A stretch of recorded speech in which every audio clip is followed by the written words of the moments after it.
Hi friends, this is Josh from musiclikeyoumeanit.com. Thanks for joining me in this next installment of the From Start to Finish Metalcore series. In this video, I want to talk about how I crafted realistic sounding snare samples for this mix. When I first opened the multitracks, I realized there was a unique problem that had to be solved. For one reason or another, something went wrong with the board during the recording session for this song. Because it wasn't caught in time, there weren't actually snare top or snare bottom tracks to work with in the mix. Now, I wanted this song to have a modern metalcore sound, but I also wanted drum tones that felt like a drummer actually performing the parts.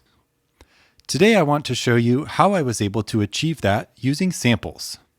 To start with, let me play the section of the song we've been looking at in these videos to remind you what the finished snare sounds like in the mix.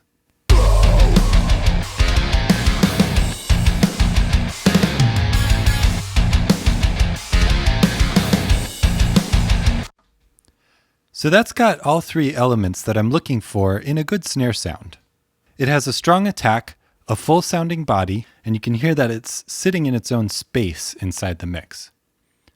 Let me show you how much of that snare sound is made up of these multi-samples that I've used to replicate kind of what a live performance might have sounded like.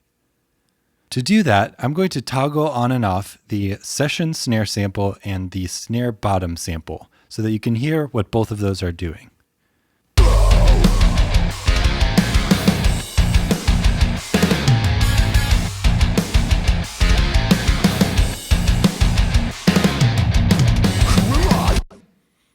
Hopefully you can hear how both of those are adding some life to the mix, even though they're still samples. Particularly the session sample here. When I turned that off, right away my snare sounded 100% more sampled, and that's because the other sample I've used in this mix is actually a little bit less dynamic. I'll talk about that one in a later video though, so let's focus on this session sample. First of all, let me play it for you by itself. So that's a pretty raw sounding snare sample, even with all the processing I have going on. And that's actually perfect for this application. A lot of times when I'm adding samples to a live drum performance, I'm looking to add more consistency and punch to the sound. But in this case, I'm actually kind of going for the opposite thing. I want some feel in this part so that it sounds like a real drummer.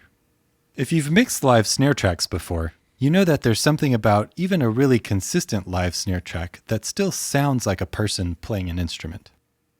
One reason why this sample is perfect for creating this type of sound is because it's taken from the snare that was recorded during the actual session. Another reason is because this is a multi-sample, which means there were multiple hits recorded and then randomized when placed in the song. Obviously, that's always going to sound more robotic than just a human playing the drum, but if you get enough samples, you can get closer to the sound of what a person playing the instrument would sound like. The snare bottom sample is similar. It's also a multi-sample, but this one's not from the session itself. Let me show you how that one sounds by itself.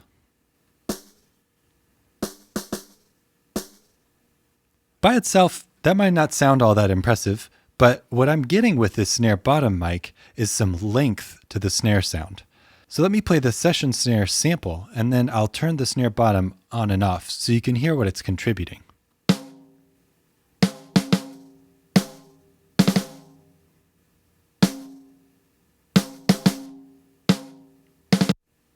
So right away to me, that already sounds a lot more like a real snare performance.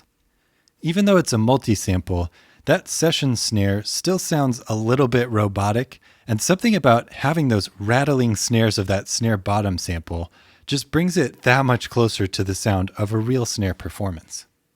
If I was approaching this recording session today, I would strongly caution myself and whoever else was involved against just moving on ahead with the recording process without capturing some good live snare performances on a song.